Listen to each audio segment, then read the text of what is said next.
Welcome to the BioBalance Healthcast, episode 691. Your body fat can work against you. BioBalance Healthcast features conversations about anti-aging medicine. Your host is Dr. Kathy Maupin, Medical Director of BioBalance Health and a leading expert in treating symptoms of aging.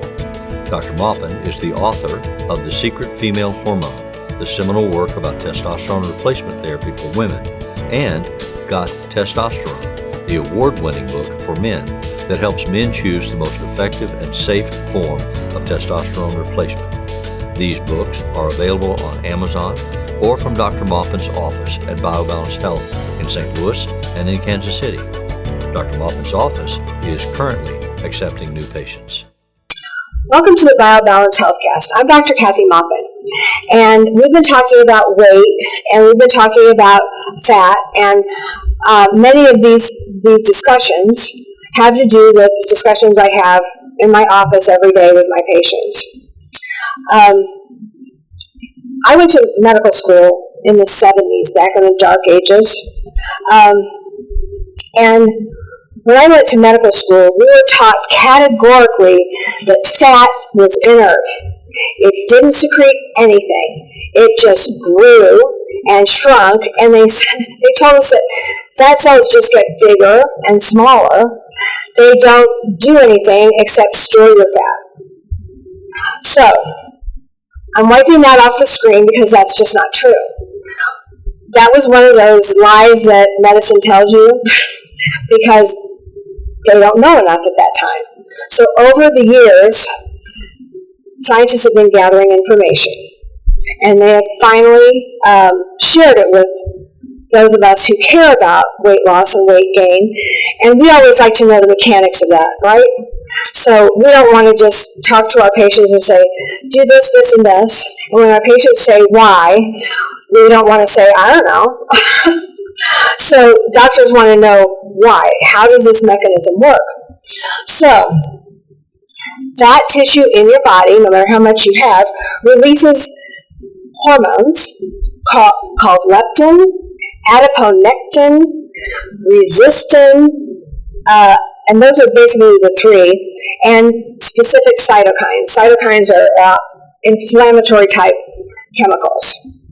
So those four secretions from our fat actually should help us stay thin.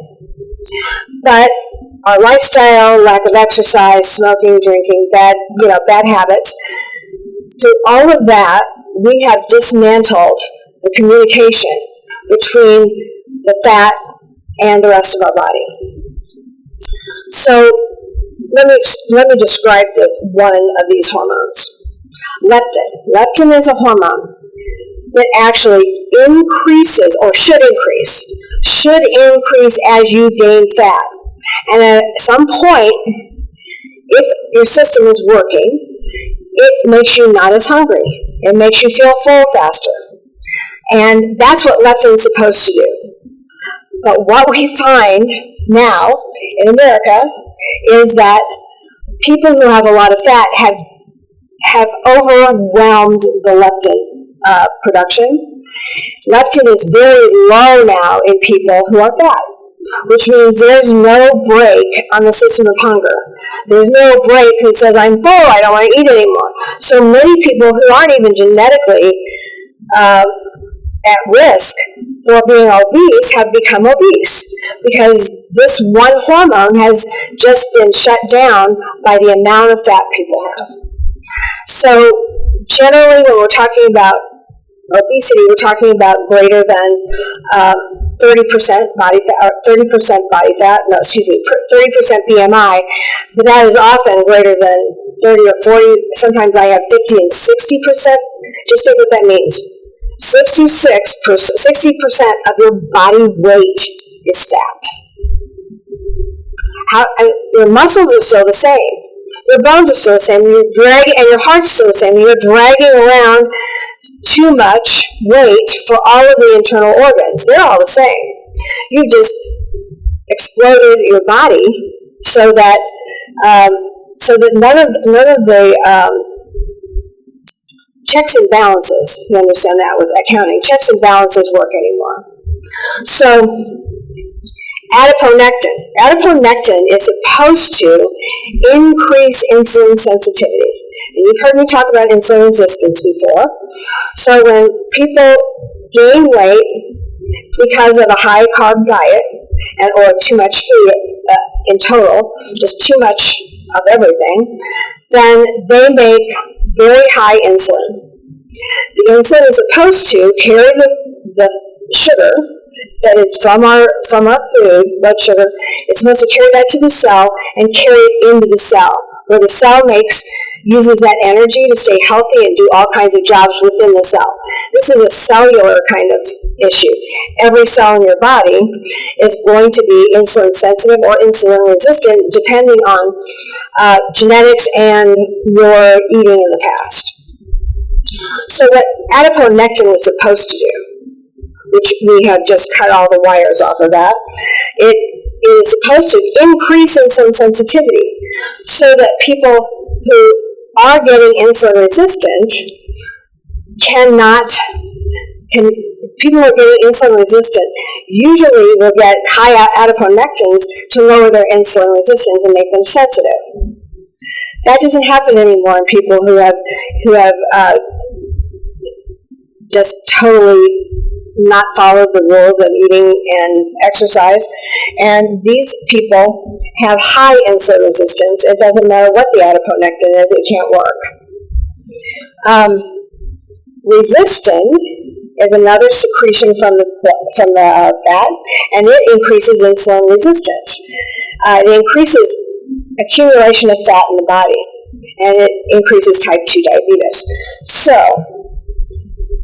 if it's still working because it's still increasing the insulin resistance. It's working and not suppressing. I don't know that it suppresses leptin and adiponectin, but it actually still works and makes people who are gaining weight feel like they're a car going down a hill without the brakes. They're just getting fatter every day no matter what they do. And that's resistant at work. And it ends... The end point is that your cells don't get any energy. They don't get any blood sugar. They can't work. And when the sugar doesn't get into the cell, or all of your cells, it has to go somewhere so it makes more fat. So having insulin resistance is a huge problem. It is one of the problems that we deal with all the time in our weight loss program, and also we have a weight loss program that is usually a younger group of people who want to get their weight down to ideal and reclaim health. Our older patients, usually as a foundation, need to have their hormones replaced and made normal for young, healthy people. So first, to make all of this work properly, then we also do weight loss and help with weight loss in the same way that our weight loss program does. Sometimes patients go to both. They go to our nurse for weight loss, and they go to the doctors and the nurse practitioners for their hormone regulation. We always talk about diet and exercise. We always do a body composition and tell our patients where they stand there, and we go through each element of it and show them where they should be and what we're shooting for. So, the most effective way to shut down obesity, which also, by the way, increases inflammation, it secretes inflammatory cytokines that change how the insulin receptor works and causes chronic inflammation. If you saw my health cast on highly sensitive CRP, basically fat is making the cytokines that increase highly sensitive CRP and the inflammation throughout your body. The more fat you have, the more cytokines you have, the more illness you have. It just keeps rolling down that hill until it crashes. So another thing that happens when all of this hits a critical mark is that we get autoimmune diseases. It's not always people who are obese, but it's people who have their inflammation misdirected. But often it is also in people who have a lot of body fat because they have all of this inflammation, and it basically is targeting their own tissues. So You don't have to be obese to have autoimmune disease, but often people who are obese have autoimmune diseases, and that increases their inflammation throughout their body. I don't have a weight problem, an inflammation problem. I don't have a problem with diet or exercise, only because I have chosen to make my life healthy. And I didn't just do this when I turned 70. I did it long ago when I realized that I was not going to feel well, and I would be in the doctor's office, halfway through my life, spending my time with oncologists or rheumatologists or orthopedic surgeons if I didn't get my diet and exercise under control. So very early in my life, I was told by a wonderful DO physician in North Kansas City, Missouri, that the fact that I went to college and I didn't eat anything but coffee and cream and a piece of bread every day because I was trying to diet had ruined my system, that I was now insulin resistant, and that I was going to have to fight that the rest of my life. So I was placed on a very minimal protein and salad diet, no alcohol, no nothing, no sugar at all for 4 months. And then I could add back certain things, and I've been able to, most of my life, not all of it, to stay with that kind of diet. But as you get older, it's a lot harder. Even if you do everything right, if you've ever had this problem, it kind of creeps back in.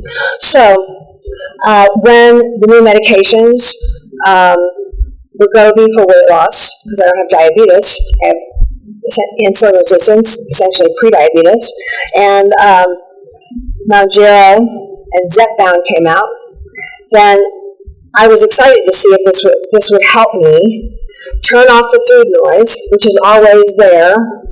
You're hungry, what are you going to eat? Where are you going to eat? How are you going to get food? I mean, when you have this in your head all the time.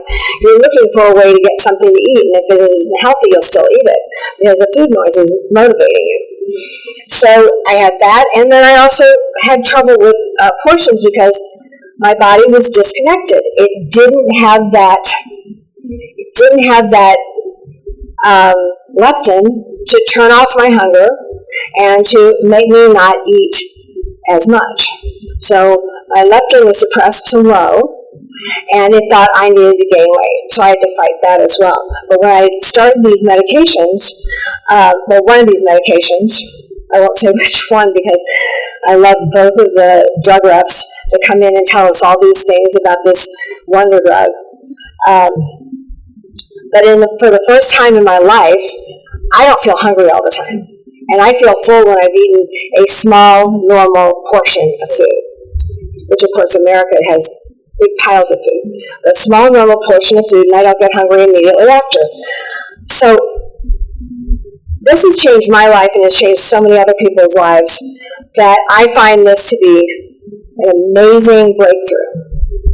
But what are these drugs? Interestingly enough, they are small pieces of protein called peptides.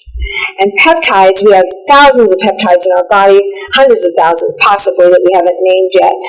But we have peptides that aren't endocrine. They don't come out of a gland. They come out of our tissue, the tissue that needs a communication. There are peptides that tell your thymus, the gland that gives you your white cells that kill viruses and kill bacteria, that we need to up the game and make more T cells. And that works until we get old, and our thymus gets so little that it can't actually kill all the viruses and bacteria. So as we get older, we get sicker. Every time we get a virus or bacteria, it's much more draining, and it's much more severe. So we have to use a lot more medicine to get better. Testosterone has helped me improve my immune system and make my thymus work better so I don't get sick as often. But many of the things we do with weight loss decrease the inflammation and decrease the heart accumulation of plaque in the heart, It decreases pain in your joints. It decreases autoimmune disorders. And it also makes your life so much more normal. It's where we should have been had we not followed the direction of the FDA, who told us that we should eat more carbs than anything else on our plate. So, for me, this is a big deal, and it has turned out to be a huge problem in a doctor's office. We use a lot of compounded medication in our office, but we were trying to get Wegovy and Ozempic for our diabetics paid for, and we were trying to buy insurance, and we were trying to get Zepbound and Wegovy paid for weight loss. I have a nurse who spends half her day trying to get people's insurance to pay for this. And it's amazing that they won't. We have a patient who's about 400 pounds, and even then, they won't pay for it. It would be a dramatic change for this man. So the FDA has approved a drug, then the company that made it has decided to make the cost $1,200 a month. That's out of the reach of most people, but that would be the budget for somebody's car payment and their rent. I mean, you can't take this drug and pay for it at the price that these companies are charging, and they didn't have to. They could set the price at any amount, but they just pushed the profits to the max, and that has caused us to actually have a shortage. First of all, because they didn't make enough, they didn't think it would be this popular or work this well, I guess. So they didn't make enough. So we had a shortage. And then compounding pharmacies jumped in, and they started making this peptide. And they started making it at about a third of the, no, it's even less than that. It's about a sixth of the cost. So real people with jobs, people who don't have $1 million to spend on their health care could actually afford it. So people who really needed it could afford it. And it's been a miraculous change for all of my patients who have been on it. Here's the rub. All of a sudden, so many people are on compounded medication that is equivalent to these drugs. And there are a lot of people on those drugs anyway. There are so many people on the drugs that are covered by insurance or self-pay for people who can pay for it. But drug companies are greedy. FDA, under the influence of the drug companies, said, oh, by the way, there's no shortage anymore, so you can't get compounded semaglutide or tirzepatide. Those are the two names of the medication. Compounded pharmacies may not make that equivalent drug.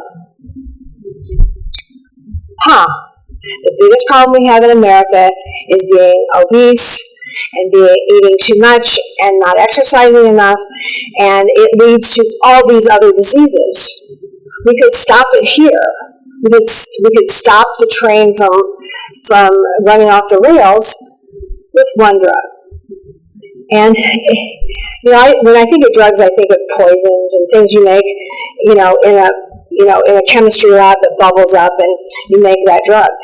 This is not that. This is a communicator that your body made, and it has been not making it because of all the things we've done to our bodies. So it is the same thing our body made. They didn't have to create it, they just had to replicate it. And then make it in a form that we could inject once a week. So it's not hard to make, and the compounding pharmacies found that out, and then could offer us affordable drug for our patients. That worked, and then all of a sudden, no warning, there's a ban on compounded peptides. All of them. Not just this, all of them. And there are peptides that we use to stimulate your T cells to kill cancer, and they work. There are peptides that we use for hair growth. There are peptides that we use for aging and dementia, and they work. They're just things that the drug companies haven't produced yet, and probably have it in the works to replicate what the compounding pharmacies are doing. So, because you can't patent a natural substance from a compounding pharmacy, that can't be, you can't stop the for-profit drug companies from doing what the compounding pharmacies do. But they can control the compounding pharmacies because they'll put them out of business if they make the exact form of the drug. So here we are. We have patients who have lost a ton of weight, patients who feel great, and now they can't get the medication and their insurance won't pay for it. This is a big deal. And if you are one of those people or anybody who sympathizes with those folks, then you should probably go to the FDA website and file a complaint. If you're one of those people, they'll listen to you if you've been taking it, and then taking a exact copy of what the patented, I guess, Mounjaro and Ozempic is, then, and you've taken a compounded form and it worked, that's what they need to hear. And they need to hear that it's safe because they should know it's safe. They passed the drug through all of their tests. So we want patients to be healthy. That's our goal. Our goal is not to rip them off. Our goal is to make people well with the amount of knowledge we have right now. Now maybe 10 years from now, we'll even have more knowledge on how we can control weight. Right now, this is it. And many people who have gone years without something like this are going to have to take a form of it at a lower dose the rest of their lives because their bodies aren't going to come back. Their bodies aren't going to go, oh yeah, now I'm insulin sensitive. So now I'm going to be able to feel full, and my leptin will come up and be a good, it'll tell me when I'm full. No, the body usually doesn't do that after about 35. So if you've been living a obese life and then you find the answer and you lose your weight and you get down to ideal weight, then and you found how to do it, you don't want to go back there. You know how good it feels to be well.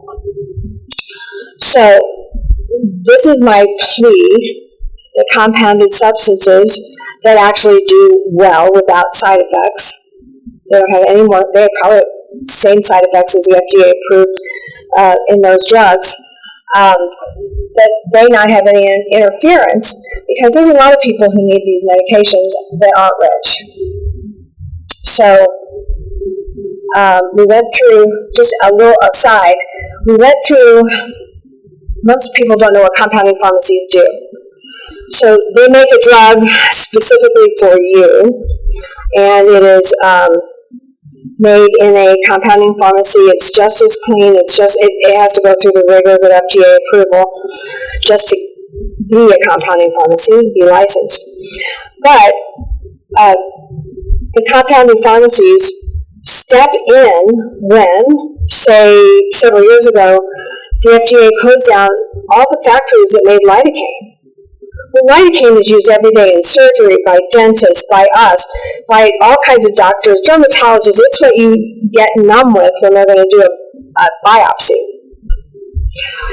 There was no lidocaine. So we turned to our compounding pharmacies, and they were trying to retool and make a ton of lidocaine, and they did. And they kept surgery centers and other places running because they could make that same medication as was FDA approved but was made in a factory.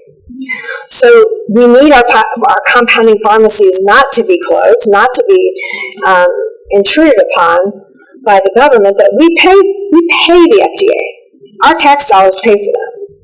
If you hadn't really thought about that, they should be listening to us, but I don't think that they are. It's unfortunate that they're on the drug company side. Most of the employees there are people who are employed in the drug companies. So whose side are they going to be on? I'm looking for a good solution, and I'm looking for a reasonable solution so that everybody who needs this medication can get it, and other medications that are being held back by FDA banning them for no reason. So, thank you for listening to, and I'll get off my soapbox, but If this is you, then you should send a comment to the FDA on our website. Thank you for listening to me. I hope this helped you understand the medications that we use for weight loss and the complexity of what doctors' offices go through trying to get you your medication. Email your questions or comments to podcast@biobalancehealth.com. You can find the BioBalance Healthcast on iTunes and on YouTube. For more information about bioidentical hormone pellet therapy and other reverse aging solutions, visit biobalancehealth.com or call 314-993-0963. You can find Dr. Maupin on Twitter @Dr. Kathy Maupin and on Facebook at facebook.com/biobalancehealth.